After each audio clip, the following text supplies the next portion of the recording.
नाज़रीन अस्सलाम वालेकुम। सियासत टीवी के खुसूसी प्रोग्राम खबर ख्याल में आपका खैर मकदम है।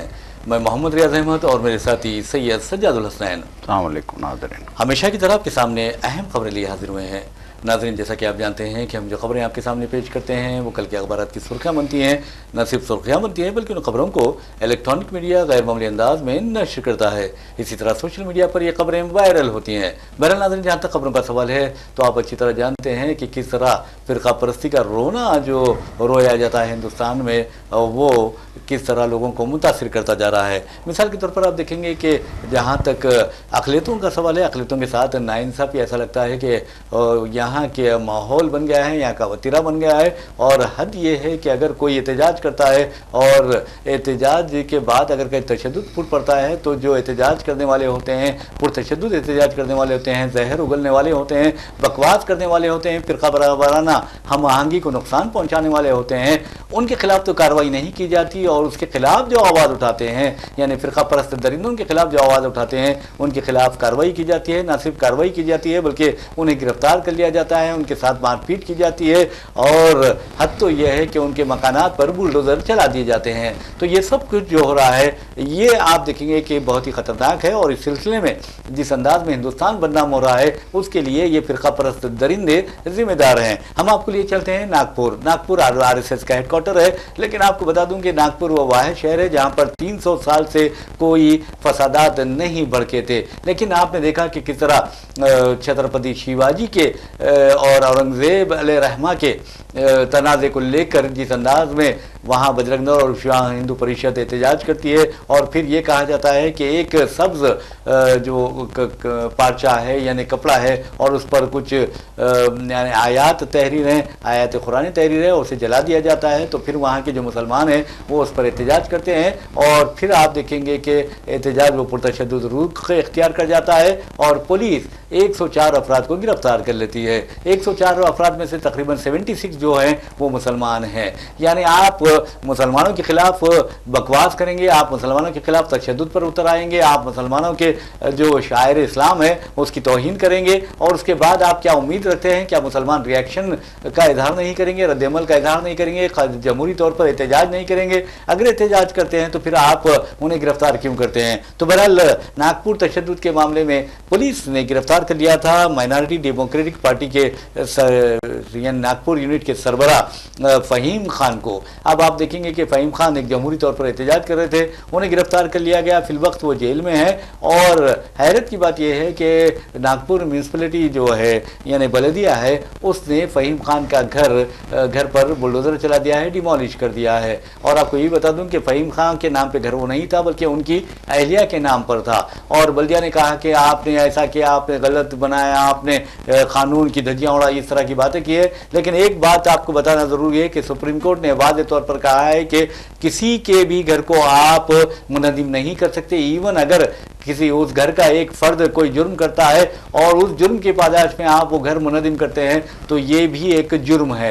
लेकिन अफसोस की बात यह है कि अब ऐसा लगता है कि हिंदुस्तान में सुप्रीम कोर्ट की कोई अहमियत नहीं रही है, हाई कोर्ट की कोई अहमियत नहीं रही, अदलिया की कोई अहमियत बाकी नहीं रही है। कंटेम्प्ट ऑफ कोर्ट ओपनली कर रहे हैं लेकिन कोई खिलाफ इनकी कार्रवाई नहीं करते। हुकूमत की सरपरस्ती में ये हो रहा है, खासतौर पर बीजेपी ज़ेर इख्तियार रियासतों में। तो बहरहाल हम चलते हैं सज्जाद साहब के पास और पूछते हैं सज्जाद साहब, 17 मार्च को जो नागपुर में वाक़या पेश आया था उसके बाद आप देखेंगे कि किस तरह के इक़दामात वहाँ की फडणवीस हुकूमत कर रही है, बीजेपी हुकूमत कर रही है।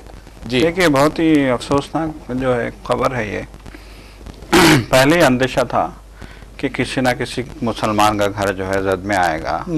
यकीनन जो है अब देखिए, बुलडोज़र लेके जब हुक्काम आए तो उन्होंने कहा कि हमने कुछ दिन पहले ही इस घर को जो है मुनहदम करने के लिए नोटिस जारी कर दिया था, जबकि घर वालों का कहना है कि कोई नोटिस नहीं आया था। अब इस मामले में देखिए फ़हीम खान का क्या कसूर है। फ़हीम खान का कसूर सिर्फ ये है कि उन्होंने इश्तियाल अंगेज़ी करने वाले VHP और बजरंग दल कारकुनों के जो है एहतजाज की एक तस्वीर एक वीडियो जो है उन्होंने अपने मोबाइल फ़ोन से वायरल की थी। कुछ बात ही नहीं है वो। देखिए, आप जो है आएंगे, बाज़ार में खड़े होंगे और जो है शरंगेज़ी करेंगे, आप मुसलमानों के ख़िलाफ़ नारेबाजी करेंगे, मुश्ताइल करेंगे मुसलमानों को, लेकिन उनके ख़िलाफ़ कोई कार्रवाई नहीं होती है। जो जुलूस की शक्ल में आए, जो औरंगज़ेब के नाम पे जो है मुसलमानों को गाली गलौज की, उनके ख़िलाफ़ तो कोई कार्रवाई नहीं हुई। और उनकी इस गैर इंसानी, गैर अखलाक़ी और गैर क़ानूनी हरकत को जो है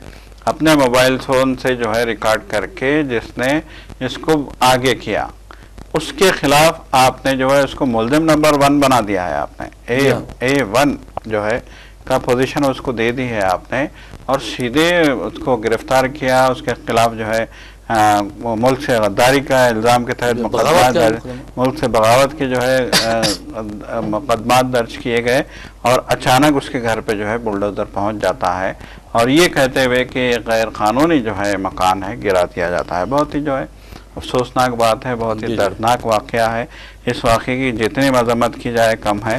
देखिए, एक जानिब पार्लियामेंट में आज बीजेपी के करण रिजिजू और जो है बीजेपी सदर जो है नड्डा राज्यसभा में यह हंगामा कर रहे थे कि मुसलमानों को रिजर्वेशन देने के लिए आइन में तब्दीली की बात कर रहे हैं। खरगे पार्टी के, कांग्रेस के जो है सदर जो है ये जो है आइन में तब्दीली की बात कर रहे हैं। मतलब ये कि कर्नाटक में मुसलमानों को सरकारी ठेकों में रिजर्वेशन देने के मामले पे बीजेपी इतनी आपे से बाहर हो गई है कि उसको मुद्दा बना के आज उन्होंने पूरी कार्रवाई दोनों ऐवानों की ठप कर दी।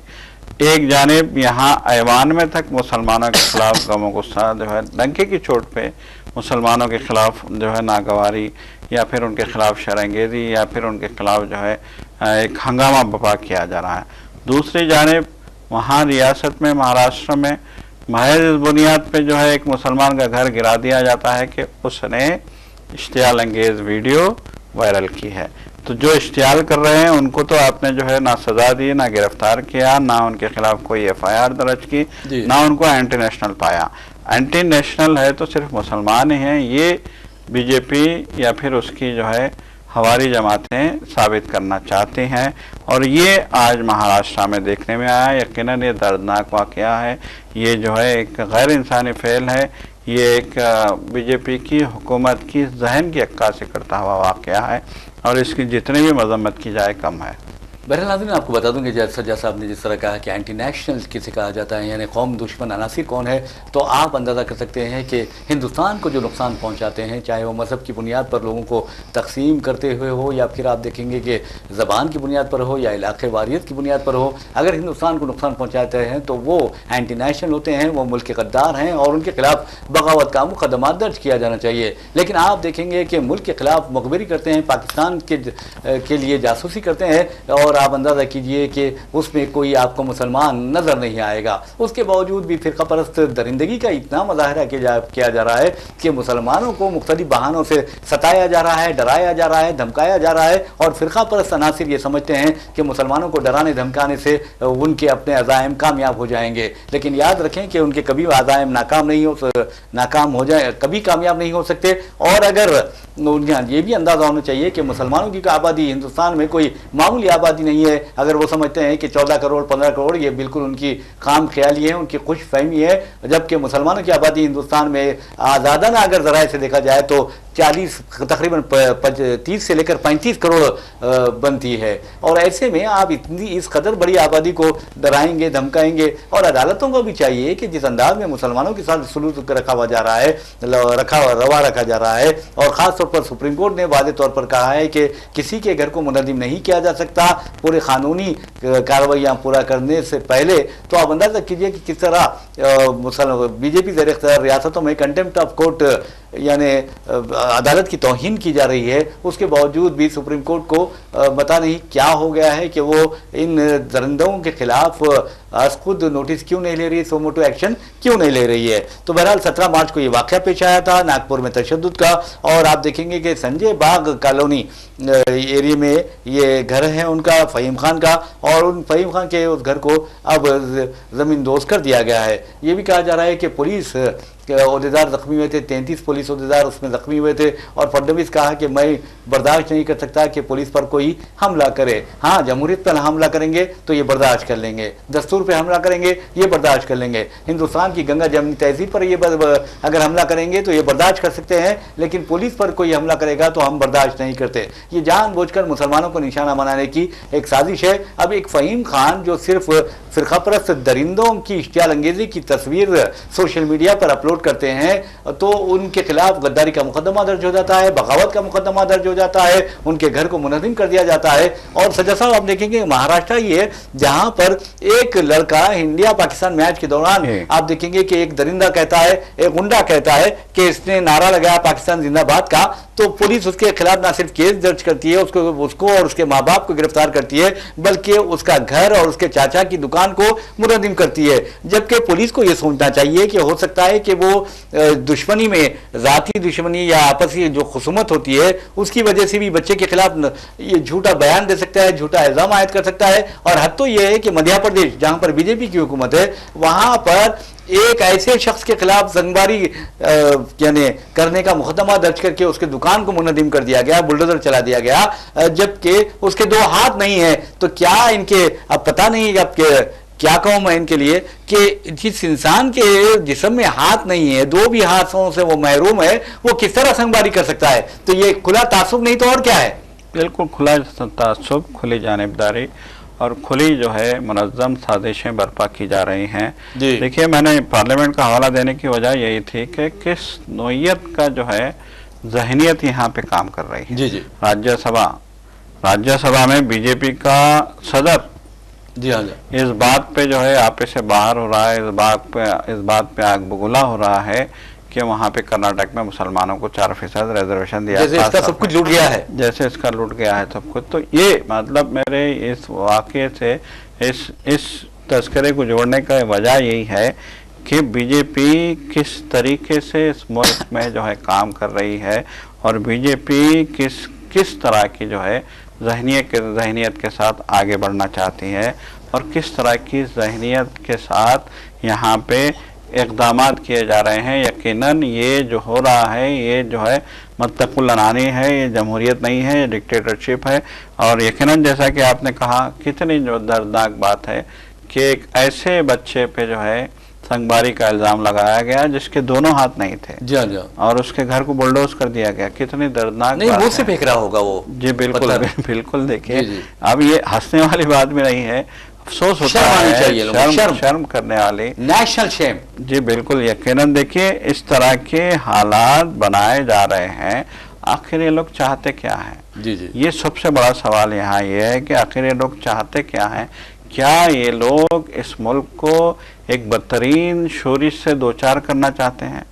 मजहबी मुनाफरत पैदा करके, मुसलमानों के खिलाफ एक माहौल बना के, मुसलमानों के खिलाफ नफरत बना के। देखिए, मुसलमानों के खिलाफ नफरत नहीं है, ये भी जो है इनके लिए बेचैनी का बायस बन रहा है। नागपुर में इतना तशद्दुद हुआ, इतने हालात ख़राब हुए, लेकिन वहाँ कोई फिरकावाराना फसाद नहीं हुआ। वहाँ पे 2 दिन बाद चीफ मिनिस्टर को खुद ये बोलना पड़ा कि यहाँ पे माहौल पुरसुकून है, यहाँ कोई जो है किसी कम्युनिटी के खिलाफ नहीं है, इसलिए हम कर्फ्यू लिफ्ट कर रहे हैं। लेकिन देखिए, इनको तकलीफ इस बात की है कि इतना सब कुछ होने के बावजूद, इतने प्रोपेगेंडे के बावजूद, इतना झूठ बोलने के बावजूद भी लोग जो है मुसलमानों के खिलाफ नहीं आ रहे हैं।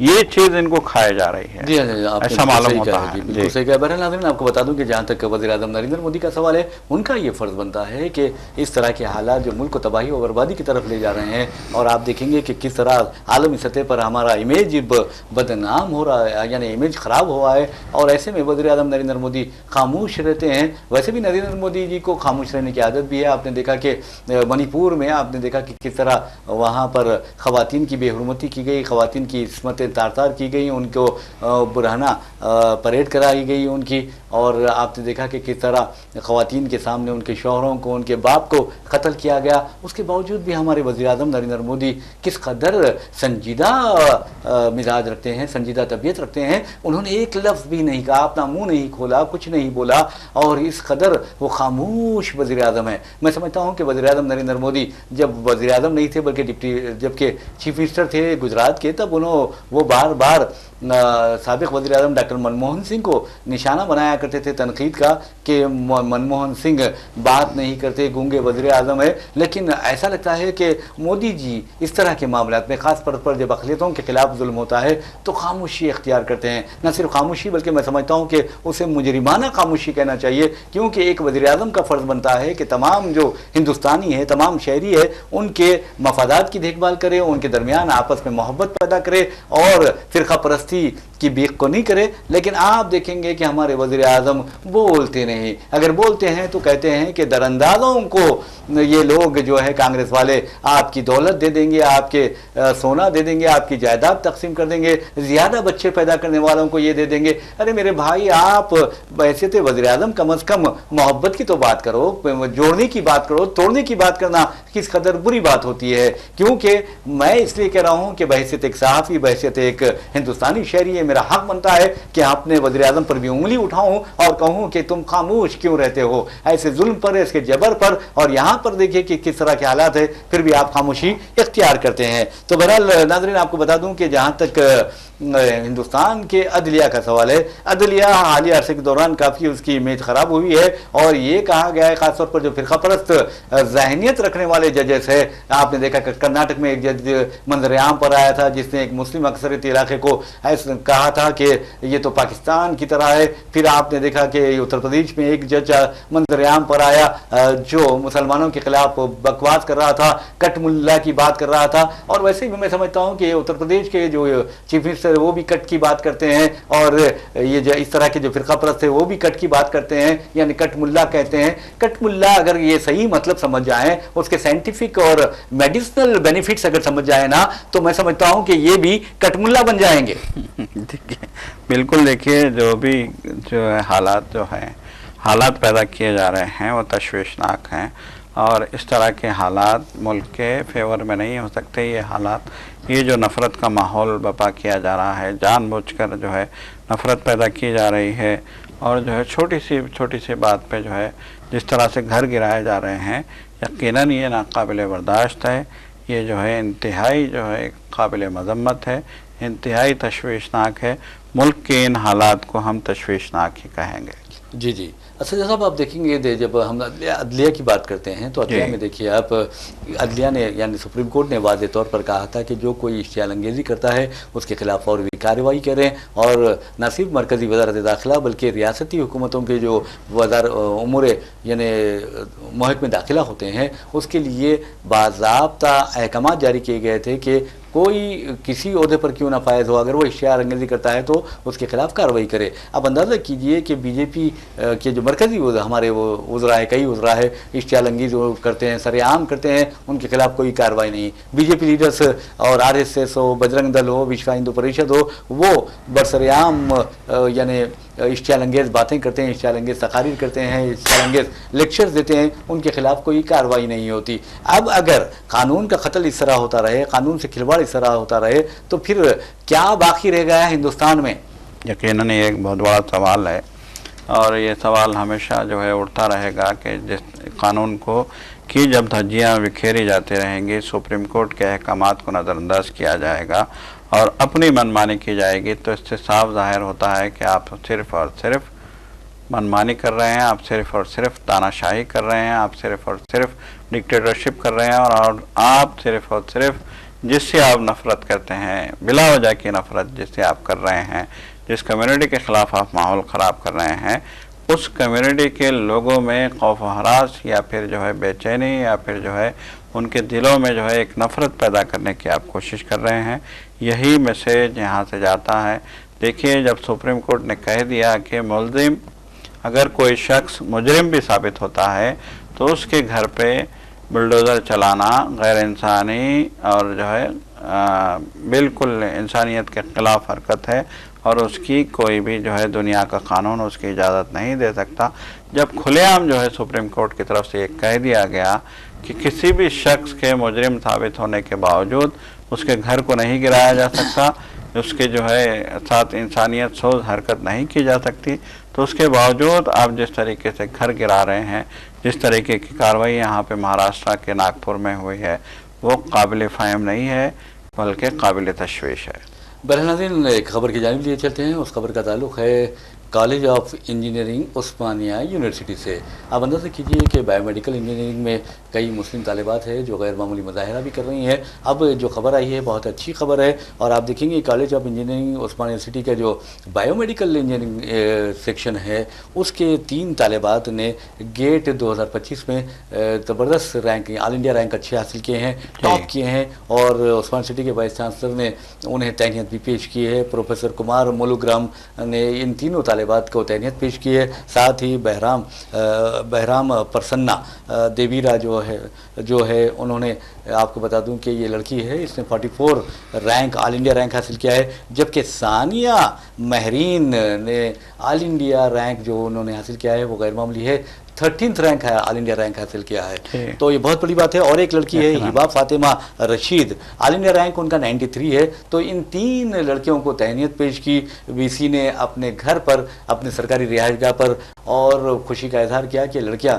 इस तरह के कारनामे अंजाम दे रही है। गेट 25 यानी graduate aptitude test in engineering में आप देखेंगे कि सानिया महरीन का 13th रैंक हासिल करना बहुत बड़ा एजाज़ है, ख़ासतौर पर मुस्लिम लड़कियों के लिए, क्योंकि आप देखेंगे कि मुसलमानों में तालीम का फकदान पाया जाता है। और हम बात भी कर रहे थे कि मुसलमान इस कदर तालीमी व माशी लिहाज से पसमानदा है और अगर उन्हें तहफ़्फ़ुज़ात दिए जाते हैं तो बीजेपी के जो कायदीन हैं उनके सीनों पर सांप लौटने लगते हैं। पार्लियामेंट में भी बड़ी बेशर्मी के साथ उसकी मुखालिफत की जाती है। अगर मुसलमानों को अगर कंट्रैक्ट यानी टेंडर्स वगैरह में अगर तहफ़्फ़ुज़ात दिए जा रहे हैं तो आपको क्या परेशानी हो रही है? क्या मुसलमानों को माशी तरक्की नहीं करनी चाहिए? क्या मुसलमानों को तालीमी तरक्की नहीं में आगे, तालीमी शोबे में आगे नहीं बढ़ना चाहिए? ये अहम बात है। इसका मतलब है कि बीजेपी मुसलमानों से नफरत करती है और मुसलमान ये नहीं चाहती कि वो मुसलमान तरक्की करें। तो बहरहाल नाज़रीन, हम बात कर रहे थे सानिया महरीन की। ये बायोमेडिकल इंजीनियरिंग कॉलेज उस्मानिया यूनिवर्सिटी की तालिबा है।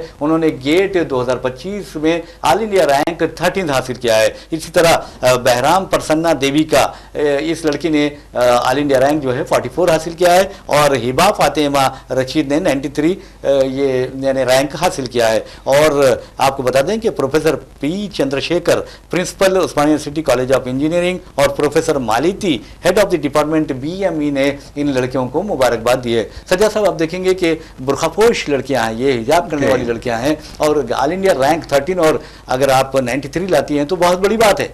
यकीनन देखिए, हम देख रहे हैं कि सिर्फ जो है मेडिकल ही में नहीं है बल्कि मुख्तलिफ शोबे हयात में, ख़ास तौर पे जो है आला तालीम के लिए लड़कियों का जो परफॉर्मेंस है वो हौसला अफजा होता जा रहा है। ख़ास तौर पे मुस्लिम लड़कियों का परफॉर्मेंस है, चाहे वो नीट की बात करें, चाहे वो जेईई की बात करें, या फिर जो है यूनिवर्सिटी लेवल पे जो है किसी भी किस्म के प्रोफेशनल कोर्स में अपना जो है मकाम बनाने की बात करें। यकीनन मुस्लिम लड़कियों ने और मुसलमान बच्चों ने भी जो है अहम जो है अपना एक मुजाहरा पेश किया है। यकीनन ये धीरे धीरे जो है मुल्क में जैसे जैसे हालात ख़राब होते जा रहे हैं वैसे वैसे मुसलमानों में एक बेदारी भी आ रही है और ख़ास तौर पे जो नई नस्ल है, नई नस्ल ज़्यादा हसास होती जा रही है कि क्या हो रहा है। तो बहरहाल ये हसासियत उन्हें तालीम में तवज्जो देने और सख्त मेहनत करने की तरफ जो है उनका रुझान बना रही है।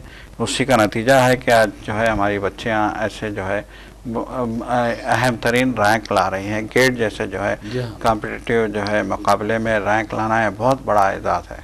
बिल्कुल आपने सही कहा। बहरहाल नाज़रीन, हम आपको लिए चलते हैं तेलंगाना में। आप देखेंगे कि तेलंगाना में बीजेपी के सदर का इंतखाब होने वाला है। इस सिलसिले में ईटेला राजेंद्र का नाम लिया जा रहा है, लेकिन ऐसे में आप देखेंगे कि राजा सिंह भी कोशिश कर रहे हैं कि सदर बीजेपी बने, लेकिन उन्होंने अब 2 दिन पहले ही एक प्रेस कॉन्फ्रेंस से खिताब करते हुए कह दिया था कि अगर रियासती बीजेपी सदर का इंतखाब रियासती यूनिट के मशर पर किया जाएगा और उसके तजवीज़ पर किया जाएगा तो जो सदर होगा वो रबर स्टैंप होगा, और अगर मरकज़ी कमेटी हाईकमान की जानिब से अगर किया जाता है तो वो बेहतर रहेगा। इस तरह की बात की है। सजा साहब, आपको ऐसा नहीं लगता राजा सिंह बीजेपी के खिलाफ जा रहे हैं? और आपने देखा कि कई मरतबा उन्होंने रियासती जो बीजेपी लीडर्स जो है उनके खिलाफ बात की है।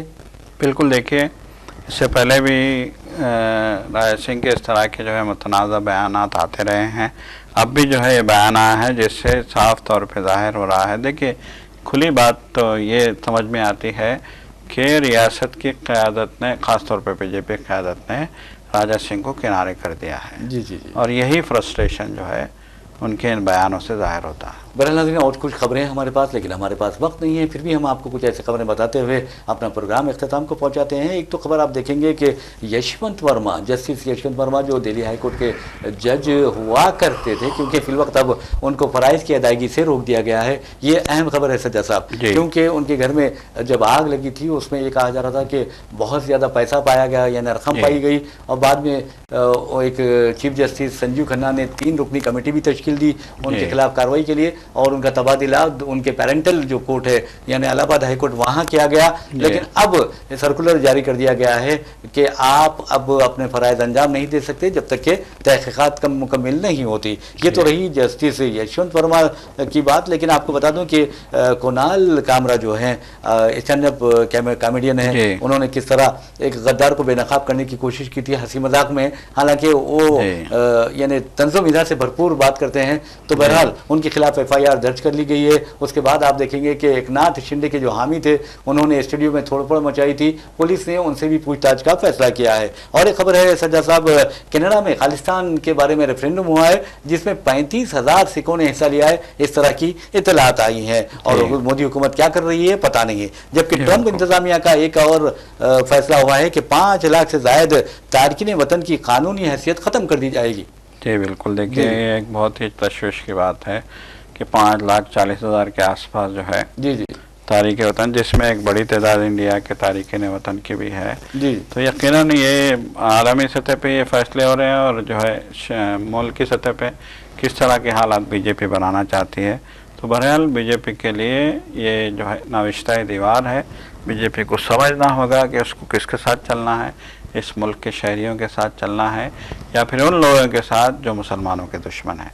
जाहिर सी बात है, जो है आपने इजराइल को अपना दोस्त समझा, तो आज ये बुलडोज़र जो आया है यहाँ पे, ये इजराइल ही का तो जो है कॉन्सेप्ट है, देन है इजराइल के। उसी ने जो है आपको डिक्टेट किया है, वही आपको जो है डिक्टेट कर रहा है, वही आपको बता रहा है, वही आपको गाइड कर रहा है। मतलब ये कि आपका ना कोई जो है जहन है, ना कोई मकाम है, ना कोई आपका जो है सोच है।